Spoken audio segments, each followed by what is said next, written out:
Bonjour. Aujourd'hui, on va essayer de clarifier un peu tout un tas de termes qu'on entend partout. Intelligence artificielle, machine learning, deep learning, et puis l'IA générative. C'est vrai que c'est un peu la jungle parfois. L'idée, c'est de démêler tout ça. Paraît même que, chiffre intéressant, genre 77% des appareils qu'on utilise auraient déjà une forme d'IA. Alors, on y va? Absolument. Et c'est important, parce que ces technos, elles sont plus juste dans les labos, hein. Elles sont dans notre quotidien. Pensez aux assistants vocaux, aux films qu'on nous suggère. C'est déjà là et ça façonne le futur. Pour visualiser, j'aime bien l'image des poupées russes. L'IA, c'est la grosse poupée. Dedans, on trouve le machine learning. Et encore à l'intérieur, le deep learning. Comprendre ça, ça aide vraiment à naviguer. D'accord, super imagé. Commençons par la plus grande alors, l'intelligence artificielle, l'IA. C'est quoi, en gros? Si j'ai bien compris, c'est l'idée de machine qui simule l'intelligence humaine. Genre penser, apprendre. C'est ça. La capacité d'une machine à imiter des fonctions cognitives humaines. Résoudre des problèmes, percevoir, décider. Il y a deux grandes idées, l'IA faible ou étroite, celle qu'on a maintenant. Comme Siri ou Google Assistant. Des trucs spécialisés. Exactement, très bonne pour une tâche précise. Et puis il y a l'IA forte ou générale, celle qui aurait un niveau d'intelligence comme nous. Bon, ça, c'est encore très loin, c'est plus théorique pour le moment, hein. Ok. Donc l'IA, c'est le grand chapeau. Et les entreprises, elles s'y mettent à fond, non? J'ai lu que 9 sur 10 y voient un avantage. Oui, carrément. L'adoption est massive. Reconnaissance d'image, analyse de langage, aide à la décision. Les applications sont partout. C'est un vrai levier de compétitivité. Host Speaker. Bien noté.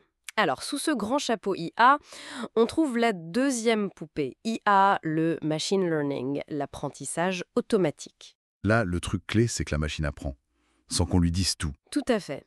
C'est ça le cœur du ML.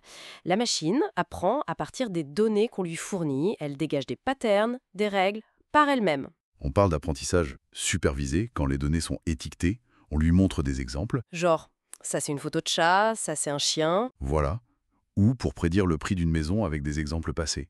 Il y a aussi le non supervisé, où elle cherche seule des structures dans des données brutes. Et le par renforcement, où elle apprend par essai-erreur, comme une IA qui apprend à jouer à un jeu.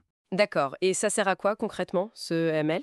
Les filtres anti-spam dans nos emails, c'est du ML. La détection de fraude sur votre carte bancaire aussi. Ça apprend à repérer ce qui est normal et ce qui est suspect. C'est vraiment puissant pour analyser des masses de données. Très clair. Et on arrive à la poupée suivante, encore plus petite, le deep learning, l'apprentissage profond. C'est une sorte de ML, c'est ça? Exactement. C'est un sous-domaine du ML, une technique spécifique qui utilise ce qu'on appelle des réseaux de neurones artificiels. Et profond parce que ces réseaux ont beaucoup de couches, un peu comme... l'inspiration vient de la structure de notre cerveau. D'inspirer du cerveau. Et qu'est-ce qui fait que c'est si efficace, ce deep learning? Expert speaker. Sa grande force, c'est sa capacité à traiter des données très complexes, souvent non structurées. Pensez aux images, aux sons, au langage naturel. Expert speaker. Là où le ML classique peut avoir du mal, le DL excelle parce que ses multiples couches apprennent à extraire des caractéristiques de plus en plus abstraites, toutes seules. Ah oui, d'accord. Des exemples? La reconnaissance faciale sur les smartphones, c'est du DL. La traduction automatique qui s'améliore sans cesse. Les voitures autonomes qui doivent interpréter tout ce qu'elles voient. C'est souvent du deep learning derrière. Fascinant. Ok, dernière étape. L'IA générative. La GenAI. Celle qui fait beaucoup parler d'elle avec ChatGPT, DALL-E. Qu'est-ce qu'elle a de spécial? Alors là, on change un peu de paradigme. Les IA dont on a parlé avant, elles analysent, elles classifient, elles prédisent. L'IA générative, elle crée. Expert speaker, elle génère du nouveau contenu qui ressemble à ce qu'elle a appris. Du texte, des images, de la musique, même du code informatique. Host speaker. Elle crée. Mais comment elle fait ça? Ça a l'air fou. C'est assez complexe, mais pour simplifier, il y a des techniques comme les GANs ou les VAE. Les GANs, par exemple, c'est un peu comme deux IA qui s'entraînent mutuellement. Une qui essaie de créer des choses, le générateur, et une autre qui essaie de deviner si c'est une vraie chose ou une création, le discriminateur. Elles se poussent l'une l'autre à devenir meilleures. En gros, elles apprennent la structure profonde des données pour pouvoir ensuite inventer de nouvelles variations crédibles. Et l'impact, oui, il est énorme, surtout dans les métiers créatifs. D'accord, je crois que je vois mieux le tableau. Donc, si on résume, IA, le grand concept. ML, l'apprentissage par les données pour faire de l'IA. DL, une technique de ML super puissante avec ses réseaux neuronaux. Et GenAI, une branche qui utilise souvent le DL pour créer du neuf. C'est à peu près ça. C'est une excellente synthèse, oui, tout à fait. Ça montre bien l'emboîtement. Et l'avenir dans tout ça, il est? Intense, on peut dire. Ces technologies vont continuer à évoluer très vite, à s'intégrer partout. Santé, éducation, recherche. Évidemment, ça pose plein de questions importantes. L'éthique, les biais possibles dans les IA, la confidentialité des données. Et l'emploi aussi, j'imagine? Oui, l'emploi. C'est une question complexe.